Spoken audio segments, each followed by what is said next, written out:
Hello दोस्तों, कैसे आप सब। आशा करता हूँ सब अच्छे होंगे। तो दोस्तों, आज मैं आपको बताना चाहता हूँ कि आज इस साल की 2025 की पहली पौष पूर्णिमा है और मैं काफ़ी सालों से श्री सत्यनारायण भगवान जी का व्रत व पूजा कर रहा हूँ।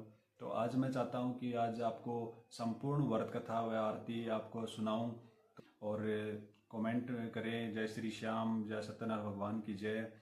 और अगर आपको अच्छी लगे तो लाइक करें और मेरे चैनल को सब्सक्राइब करें।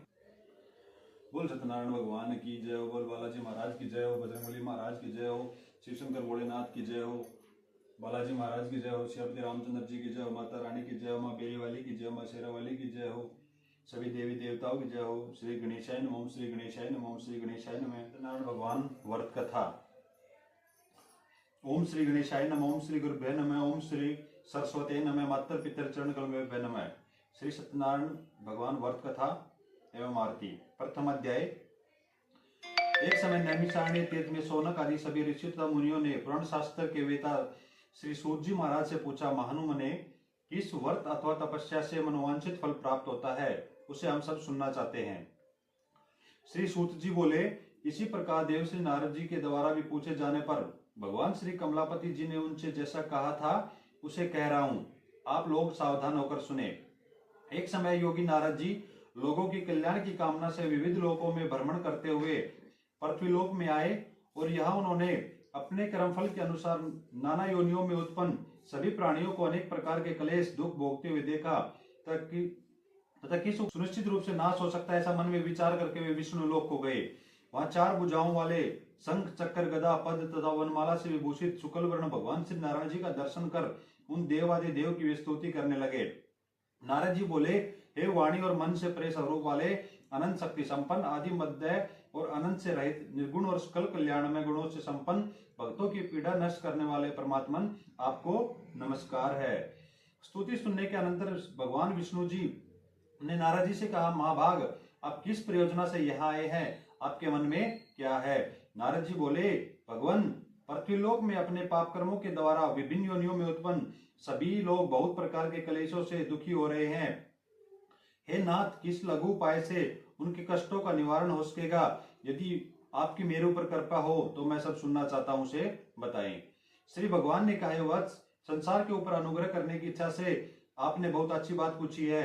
जिस व्रत के करने से प्राणी मोह से मुक्त हो जाता है उसे आपको बताता हूँ, सुने। हे वत्स, स्वर्ग और पृथ्वीलोक में दुर्लभ भगवान सत्यनारायण का एक महान व्रत है। आपके स्नेह के कारण इस समय मैं उसे कह रहा हूँ। अच्छी प्रकार विधि विधान से भगवान सत्यनारायण जी का व्रत करके मनुष्य शीघ्र ही सुख प्राप्ति कर परलोक में मोक्ष प्राप्त कर सकता है। भगवान की ऐसी वाणी सुनकर नारद जी ने कहा, प्रभु, इस व्रत को करने का फल क्या है, इसका विधान क्या है, इस व्रत को किसने किया और इसे कब करना चाहिए, यह सब विस्तार पूर्वक बतलाइए।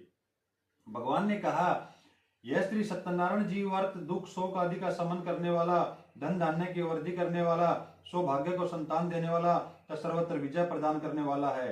जिस किसी भी दिन सम्मिलित होकर मनुष्य ब्राह्मणों और बंधु बांधवों के साथ धर्म में तत्पर होकर सायकाल के समय भगवान श्री सत्यनारायण की पूजा करे, नैवेद्य के रूप में उत्तम कोटि के भोजनीय पदार्थों को स्वाया मात्रा में भक्ति पूर्वक अर्पित करना चाहिए। केले के फल, घी, दूध, गेहूं का चूर्ण अथवा गेहूं के चूर्ण के अभाव में साथी का चूर्ण, शक्कर या गुड़, यह सब योग्य सामग्री स्वाय मात्रा में एकत्रित कर निवेदित करनी चाहिए। बंधु बांधवों के साथ श्री सत्यनारायण भगवान जी की कथा सुनकर ब्राह्मणों को भोजन कराना चाहिए। भक्ति पूर्वक प्रसाद ग्रहण करके नृत्य गीत आदि का आयोजन करे। तदंतर भगवान सत्यनारायण का स्मरण करते हुए अपने घर को जाए। ऐसा करने से मनुष्य की अभिलाषा अवश्य पूर्ण होती है। विशेष रूप में से कलयुग में पृथ्वीलोक में यह सबसे छोटा एवं सरल उपाय है। द्वितीयाध्याय ने कहा, हे ऋषियों, जिन्होंने पहले समय इस व्रत को किया उनका इतिहास कहता हूँ, आप सब ध्यान से सुने। सुंदर काशीपुरी नगरी में एक अत्यंत निर्धन ब्राह्मण रहता था। वह ब्राह्मण भूख और प्यास से बेचैन होकर पृथ्वी पर घूमता रहता था। ब्राह्मणों से प्रेम करने वाले श्री विष्णु भगवान जी ने ब्राह्मण को देखकर एक दिन बूढ़े ब्राह्मण का रूप धारण कर ब्राह्मण के पास जाकर आदर से पूछा, विप्रदेव तुम नित्य ही दुखी होकर पृथ्वी पर क्यों घूमते हो? तब उस ब्राह्मण ने कहा, मैं भिक्षा के लिए पृथ्वी पर फिरता हूँ भगवान, यदि आप इससे छुटकारा पाने का कोई उपाय जानते हो तो कृपया कर मुझे बताइए। वर्त ब्राह्मण का रूप धारण किए श्री विष्णु भगवान जी ने कहा, हे ब्राह्मण, श्री सत्यनारायण भगवान मनवांछित फल देने वाले हैं, इसलिए तुम उनका पूजन करो, इससे मनुष्य सब दुखों से मुक्त हो जाता है। ब्राह्मणों को व्रत का सारा विधान बताकर बूढ़े ब्राह्मण का रूप धारण करने वाले श्री भगवान अंतर ध्यान हो गए। जिस व्रत को वर्त ब्राह्मण ने बताया मैं उसको अवश्य करूंगा, यह निश्चय कर वह ब्राह्मण घर चला गया। अगले दिन वह जल्दी उठा और श्री सत्यनारायण जी का व्रत करने का निश्चय कर भिक्षा मांगने के लिए चल दिया। उस दिन उसको भिक्षा में बहुत धन मिला, जिससे उसने पूजा का सामान खरीदा और घर आकर अपने बंधु बांधवों के साथ सत्यनारायण जी का व्रत किया। इसके करने से वह ब्राह्मण सब दुखों से छुटकर अनेक प्रकार के सुख संपत्तियों से युक्त हुआ। तभी से वह भी हर मास व्रत करने लगा। इसी प्रकार सत्यनारायण जी के व्रत को जो शास्त्र विधि के अनुसार करेगा वह सब पापों को से छुटकर मोक्ष को प्राप्त होगा। आगे भी जो मनुष्य पृथ्वी पर श्री सत्यनारायण जी का व्रत करेगा वह सब दुखों से छूट जाएगा। इस तरह नारद जी से सत्यनारायण भगवान का कहा हुआ व्रत मैंने आपसे कहा है। तब ऋषियों ने कहा, मुनीश्वर, संसार में इस विपर से सुनकर किस किस ने इस व्रत को किया, हम यह सब सुनना चाहते हैं। श्री सूत जी ने कहा, हे मुनियो, जिस जिस प्राणी ने इस व्रत को किया अब उनकी कथा सुनो। एक समय वह ब्राह्मण धन और ऐश्वर्य के अनुसार बंधु बांधवों के साथ व्रत पूजन कर रहा था कि उसी समय एक लकड़हारा आया। उसने लकड़ियां बाहर रख दी और विपर के घर में चला गया। प्यास से व्याकुल लकड़हारे ने विपर को व्रत करते देखा, वह प्यास को भूल गया। उसने उस विपर को नमस्कार किया और पूछा, ये विपर, आप ये किसका पूजन कर रहे हैं? इस व्रत से क्या फल मिलता है? कृपया करके मुझे बताए। ब्राह्मण ने कहा, सब मनोकामनाओं को पूरा करने वाला यह श्री सत्यनारायण जी का व्रत है। इन्हीं की कृपा से मेरे यहाँ धन धान आदि की वृद्धि हुई है। विपर से इस व्रत के बारे में जानकर वह लकड़हारा बहुत प्रसन्न हुआ। भगवान का चरणामृत ले और भोजन करने के बाद वह अपने घर को चला गया। अगले दिन लकड़हारे ने अपने मन में संकल्प किया कि आज ग्राम में लकड़ी बेचने से जो धन मिलेगा उसी से भगवान सत्यनारायण जी का उत्तम व्रत करूंगा। मन में ऐसा विचार कर वह लकड़हारा लकड़ियां अपने सिर पर रखकर जिस नगर में धनवान लोग रहते थे वहां गया। उस दिन उसे उस लकड़ियों के चौगुने दाम मिले। वह बूढ़ा लकड़हारा अति प्रसन्न होकर पके केले, शक्कर, शहद, घी, दूध, दही और गेहूं का चूर्ण इत्यादि श्री सत्यनारायण भगवान की व्रत की सभी सामग्री अपने घर ले आया। फिर उसने अपने बंधु बांधवों को बुलाकर विधि विधान के साथ भगवान का पूजा और व्रत किया। उस व्रत के प्रभाव से वह बूढ़ा लकड़हारा धन पुत्र आदि से युक्त हुआ और संसार के समस्त सुख भोगकर बैकुंठ को चला गया। बोल सत्यनारायण भगवान की जय हो। अध्याय श्री सूत जी ने कहा है, श्रेष्ठ मुनियों, अब मैं एक और कथा कहता हूँ। पूर्व काल में उल्कामुख नाम का एक बुद्धिमान राजा था। वह सत्यवक्ता और जितेंद्रिय था। प्रतिदिन देव स्थानों पर जाता था तब गरीबों को धन देकर उनके कष्ट दूर करता था। उसकी पत्नी सुंदर और सती साध्वी थी। भद्रशिला नदी के तट पर उन दोनों ने श्री सत्यनारायण भगवान का व्रत किया। साधु नामक एक वैश्य राजा को व्रत करते देख उनसे पूछने लगे, राजन, भक्ति उचित से आप क्या कर रहे हैं? मेरी सुनने की इच्छा है। तब महाराज उल्कामुख ने कहा, साधु वैश्य, मैं अपने बंधु बांधवों के साथ संतान की प्राप्ति के लिए महाशक्तिमान सत्यनारायण भगवान जी का व्रत पूजन कर रहा हूँ। उसने कहा, हे राजन, मुझे भी इस सब का विधान बताइए। मैं भी आपकी कथा अनुसार इस व्रत को करूंगा। मुझे भी कोई संतान नहीं है। विश्वास है कि इससे निश्चय ही मेरे यहाँ भी संतान होगी। राजा से यह सब विधान सुन व्यापार से निर्वित हो वह वैश्य खुशी खुशी अपने घर आया। वैश्य ने अपनी पत्नी लीलावती से संतान देने वाले उस व्रत का समाचार सुनाया और प्रण किया कि जब हमारे यहाँ संतान होगी तब मैं इस व्रत को करूंगा। एक दिन उसकी पत्नी लीलावती सांसारिक धर्म में प्रवृत्त होकर गर्भवती हो गई। उसने एक सुंदर कन्या को जन्म दिया। कन्या का नाम कलावती रखा। इसके बाद लीलावती ने अपने पति को स्मरण दिलाया कि आपने जो भगवान का व्रत करने का संकल्प किया था अब आप उसे पूरा कीजिए। साधु वैश्य ने कहा, हे प्रिय, मैं कन्या के विवाह पर इस व्रत को करूंगा। इस प्रकार अपनी पत्नी को आश्वासन दे वह व्यापार करने चला गया। काफी दिनों पश्चात वह लौटा तो उसने नगर में सखियों के साथ अपनी पुत्री को खेलते देखा। वैश्य ने तत्काल कलावती के लिए एक योग्य वर की तलाश की। कंचन नगर के एक योग्य वणिक पुत्र से अपने बंधु बांधवों सहित प्रशंसित होकर अपनी पुत्री का विवाह उसके साथ कर दिया। वैसे विवाह के समय भी सत्यनारायण भगवान का व्रत करना भूल गया। इस पर भी श्री सत्यनारायण भगवान की लीला हुई। अपने कार्य में कुशल साधु नामक वैश्य ने अपने जमाता सहित नाव को लेकर व्यापार करने के लिए समुद्र के समीप स्थित रत्नासुर नगर में गया। दोनों ससुर जमाई राजा चंद्रकेतु के नगर में व्यापार करने लगे। एक दिन भगवान सत्यनारायण जी की माया से प्रेरित एक चोर राजा का धन चुराकर भागा जा रहा था। राजा के दूतों को अपने पीछे आते देखकर चोर ने घबराकर राजा के धन को उनकी नाव में रखकर भाग गया जहां ससुर जमाई थे। जब राजा के धन को उनकी नाव में रखा देखा तो पकड़कर राजा के समीप जाकर बोले, हम ये दो चोर पकड़कर लाए हैं, आप आज्ञा दें। राजा ने कारागार में डालने की आज्ञा दे दी। इस प्रकार राजा की आज्ञा से उनको कठिन कारावास में डाल दिया गया तथा उनका धन भी ले लिया। सत्यनारायण भगवान की लीला के अनुसार साधु वैश्य ने अपनी पत्नी लीलावती और पुत्री कलावती भी घर पर बहुत दुखी हुई। उनके घर में रखा भी सारा धन चोर ले गए।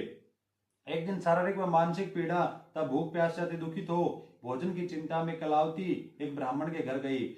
उसने श्री सत्यनारायण भगवान का व्रत होते देखा। उसने कथा सुनी तब प्रसाद ग्रहण कर रात को घर आई। माता ने कलावती से पूछा, पुत्री तू अब तक कहाँ रही और तेरे मन में क्या है? कलावती बोली, है माता, मैंने श्री सत्यनारायण भगवान का व्रत होते देखा है। तब कलावती के वचन सुनकर लीलावती ने सत्यनारायण भगवान के पूजन की तैयारी की। उसने परिवार और बंधुओं सहित श्री सत्यनारायण भगवान जी का पूजन व व्रत किया और वर मांगा कि मेरे पति और दामाद शीघ्र ही घर लौट आए। साथ ही प्रार्थना की कि हम सबका अपराध क्षमा करो। श्री सत्यनारायण भगवान जी इस वर्ष से संतुष्ट हो गए। उन्होंने राजा चंद्रकेतु को स्वप्न में दर्शन देकर कहा, हे राजन, जिन दोनों वैश्यों को तुमने बंदी बना रखा है वे निर्दोष हैं, उन्हें प्रातः ही छोड़ देना। राजा से वचन कहकर भगवान अंतर्ध्यान हो गए। प्रातःकाल राजा चंद्रकेतु ने सभा में सबको अपना स्वप्न सुनाया और सैनिकों को आज्ञा दी कि दोनों बड़े पुत्रों को कैद से मुक्त कर सभा में लाया जाए। दोनों ने आते ही राजा को प्रणाम किया। राजा ने उनसे कहा, महानुभावों, तुम्हें भाविवश ऐसा कठिन दुख प्राप्त हुआ है, अब तुम्हें कोई भय नहीं है, तुम मुक्त हो। ऐसा कहकर राजा ने उनको नए नए वस्त्राभूषण दिए और उनका जितना धन लिया था उससे दोनों लौटाकर आदर से विदा किया। दोनों वैसे अपने घर को चल दिए। बोल सत्यनारायण भगवान की जय हो। चतुर्थ अध्याय। श्री सूत जी ने कहा, वैश्य और उसके जमाई ने मंगलाचार करके यात्रा आरंभ की और अपने नगर की ओर चल पड़े। उनके थोड़ी दूर आगे बढ़ने के पर दंडी वेशधारी श्री भगवान जी ने उनसे पूछा, हे वैश्य, तेरी नाव में क्या है? अभिमानिक वणिक हंसता हुआ बोला, हे दंडी, आप क्यों पूछते हैं? क्या धन लेने की इच्छा है? मेरी नाव में तो बेल और पत्ते भरे हैं। वैश्य का कठोर वचन सुनकर दंडी रूप में भगवान जी ने कहा, तुम्हारा वचन सत्य हो। ऐसा कहकर वे वहां से कुछ दूर जाकर समुद्र के किनारे बैठ गए।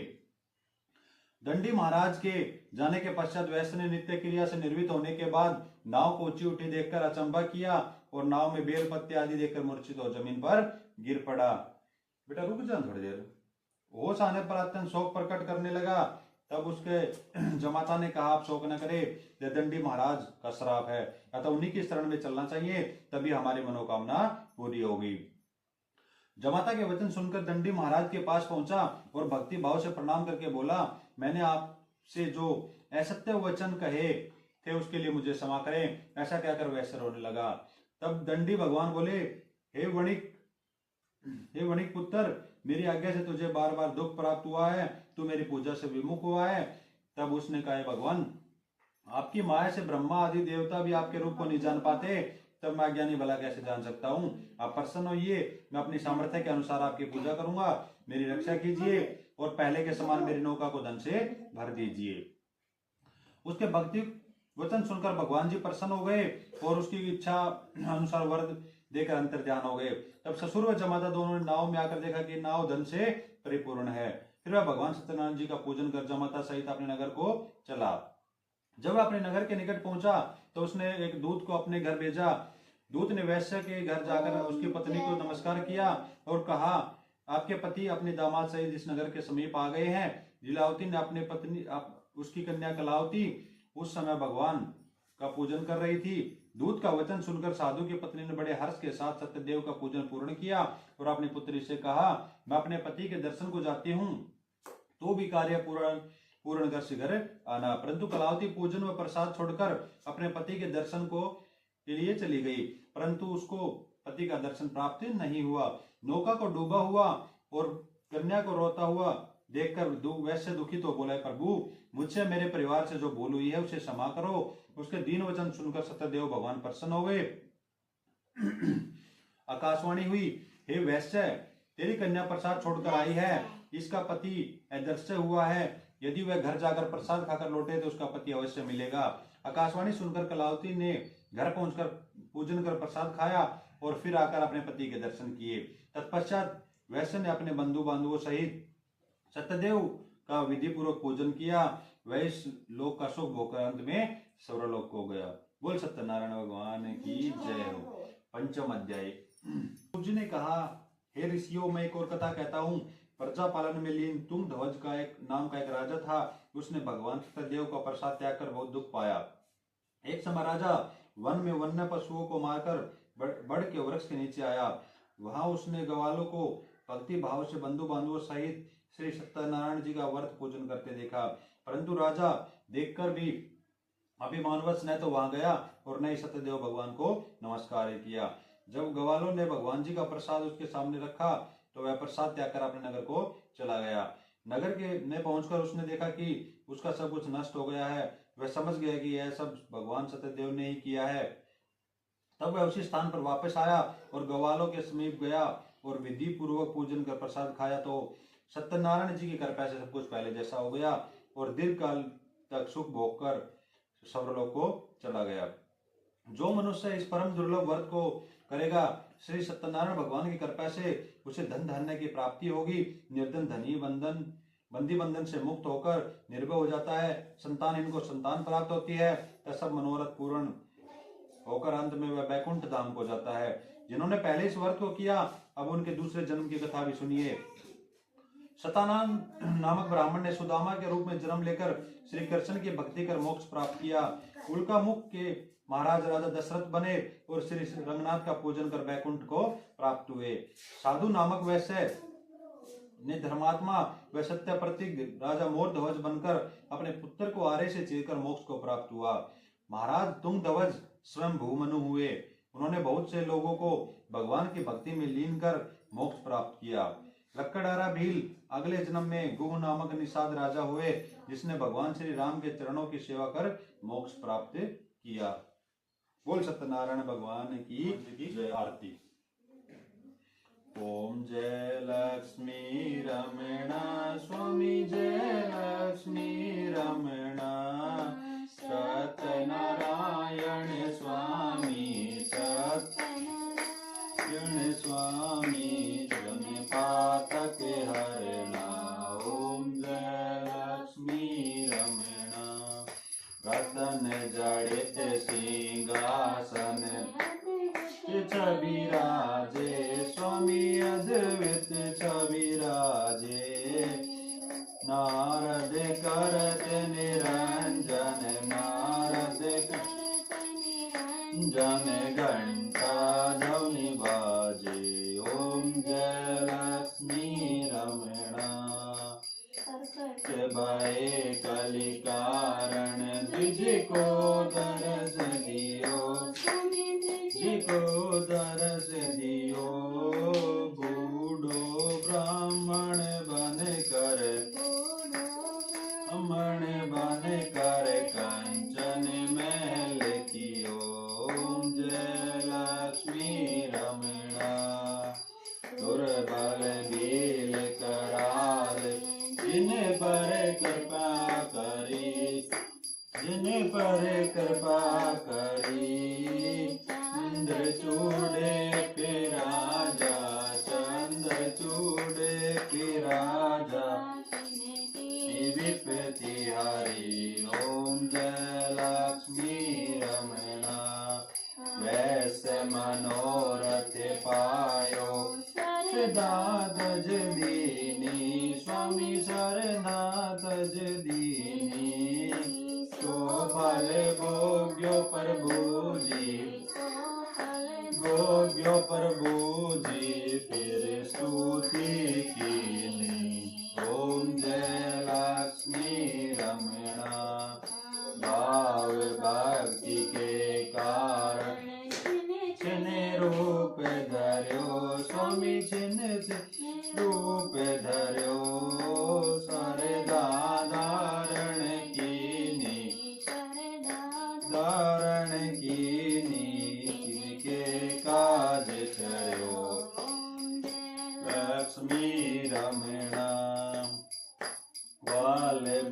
लाल संग राजा वन में भक्ति करी स्वामी मन में भक्ति करी मन वांछित फल दीनो मन वांछित फल दीनो दीन दयाल हरि ओम जय लक्ष्मी रमणा चढ़त प्रसाद सवायो कदली फल मेवा स्वामी कदली फल मेवा धूप दीप तुलसी से धूप दीप तुलसी से राजी सतदेवा लक्ष्मी रमणा श्री सत्यनारायण जी की आरती कोई नर गावे स्वामी प्रेम सहित